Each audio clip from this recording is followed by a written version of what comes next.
Welcome to Friday's episode. Imagine you're in this plane when this happens.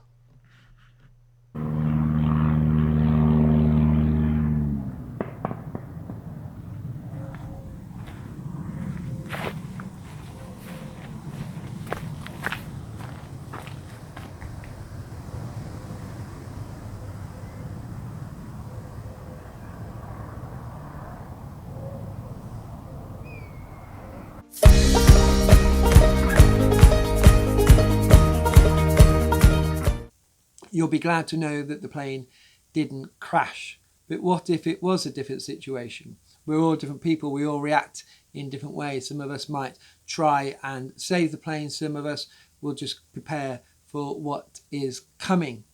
And we all have to face that eventual reality one day. We're all going to die. And what we believe dictates how we will react to that. I want to show you a video today from a man called Nabeel Qureshi, who recently died of stomach cancer.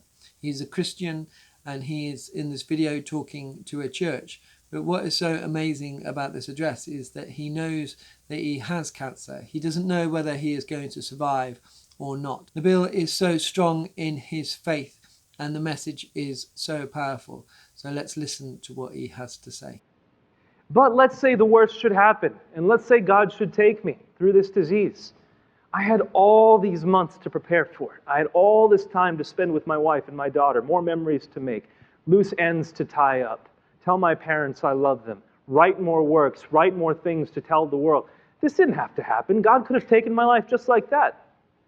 The end could have come just like that. It happens for people all around the world. So who am I to say that this is a tragedy of the worst order? It's not. There's much worse that's going on in the world today. And here's the thing, finally, to close with. If death should come, should the worst happen, should life end, guess what? It's actually only beginning. Because of what Christ has done for us on the cross, it is just the beginning of our real life. Though we're seeing life as if through a veil right now. And we see beauty, we see colors, we see sunsets, we taste tastes, we hear music, we see art. We think this is all so beautiful. This is nothing compared to what waits for us on the other side of this life. And we have assurance that we will be there because of the work of Jesus Christ. So how can we ask the question, God, why is there suffering if you're a loving God? The only way we can ask that question is if we're so hopelessly myopic and short-sighted on our own pains, instead of seeing who God is, what He has done for us, and what He has procured for us in the afterlife.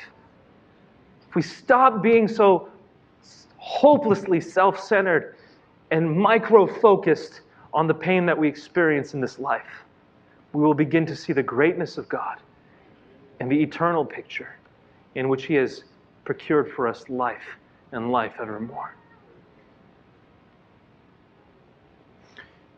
In the face of an eternal life of bliss with our Creator, no amount of suffering or pain on this earth can shake our confidence in Him. You know, when I first saw this video, it's so powerful in what he's saying, because he's seeing death from a perspective that I can't see. I have a great hope that I will be with Jesus in heaven for eternity. And that is what I believe. That's what I read in the Bible. But for it to be up on me and to be maybe expecting it to happen quite soon. And like I said, he was young. He was 34 years old. He had an amazing career as an apologist for Ravi Zacharias International Ministries. That's going around the world to speak about the Christian faith and to defend it. He's written 3 books. One of them, Seeking Allah, Finding Jesus, is his testimony and his story about becoming a Christian after being a Muslim. And that's an amazing story. I have the book. I think I've lent it. I was seeking the book but couldn't find it. But he found something far greater in Jesus. But I recommend that book for you. And he's going to this church and delivering the sermon, knowing that he's got cancer, knowing that he might die. And this is his reaction, because his faith is so strong. And maybe it focuses your faith as well. I've known friends, I've known other Christians who have died. My mentor died of cancer last year, and a great man of faith. The day after he died, I spoke to his wife, and she told me that they were just praying for him to go. From the time that they told him that they found the primary source of cancer, because they found lots of secondaries, it was 12 days until he died. I saw him a couple of weeks before he died, and he was in hospital. I walked out of that hospital just praising God, because I went to see and comfort him, and he just inspired me, and he was just so looking forward to going home to be with Jesus. And that's what his wife told me, and that's what his wife told me when the doctors were around, in a way trying to, what they saw helping. He was saying, get them away, I want to go home, I want to go home. It's a perspective that one day we will all face. There's one certainty, and that is death, and it's what we think and what we believe. I also recommend to you this book by David Watson, Fear No Evil. He was an Anglican vicar. He was an international speaker, wrote so many books, and I commend those books to you as well. But he got cancer, and the whole Christian community and people from the States were coming over to pray for him, to pray for his healing. And he died. And this is his book, his kind of diary, as it were, of those last months and what was happening. And yet in the end he died. And this is what Nabeel was speaking about, that how do we view this life? How do we view death? And I think that's really important, how we view this life and death, and what is to come.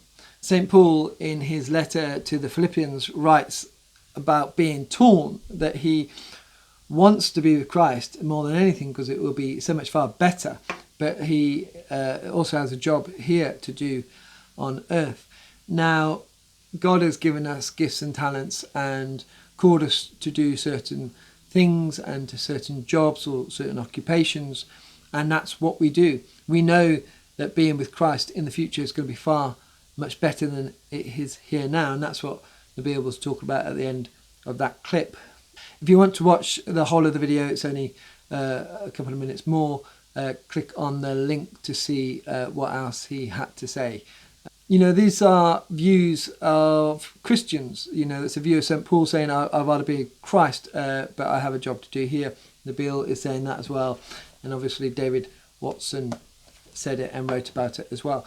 But what do you believe happens in the end? When we die, where do we go? This is a fundamental question. I speak to so many people about this. I do funeral services. I go and see families. And this is one thing that we do speak about on occasion. And outside of that as well, one of the main answers that I get is, we'll see in the end, I'll see when I get there. But for me, that's too late. That's too late to start asking questions when we have this life and this opportunity here now that we're going through. That's when to ask the questions. I believe absolutely fundamentally that it's too late then. You can't make any decisions to see. And this is why I ask you, what do you believe? Because I think it's so fundamentally important that we can't wait until the end. I think it's a question that we need to answer now, and to have that hope. You see in the video that Nabeel was probably 33, maybe 32 when he gave that talk, with an amazing career ahead of him, suddenly cut short by cancer. His focus was on so much more than the suffering that he was going to endure, but the great hope of being with Christ in the future. So today I ask you to go and think about that. Read the Bible and see what Jesus has to say about that. This is eternity after all. A lot of people say, and this is what I believed before as an atheist, that there was nothing, that that was it, it just stopped. But the thing is, there is something. And just because I said there wasn't anything doesn't mean it didn't happen. Yes, I am biased. I believe in the Christian faith. I'm a Christian, but the evidence that points towards it being true is so overwhelming that I would love to share some resources with you of which books to read or where you want to go to get some answers to questions. But share your comments below in what you believe happens after death. Let's start a discussion on that, because that would be amazing to see what the varied views are out there. What's really important, and I've done a video on this, is about your worldview. Your worldview does dictate what you believe and what will happen when we die. It's one of the questions that we need to ask ourselves. But your worldview, or the way you view the world, basically can't contradict each of the questions that we'd ask. So click the link if you want to see that video. I've also answered the 5 questions that I've asked as a Christian as well, and you can watch that video if you would like to. So what happens to us when we die? Well, I think this is one of the most important questions that you are going to ever ask yourself, and one of the most important questions that needs to be answered before we even get anywhere near, because this is a matter of utter importance. So what do you believe? What happens to us when we die?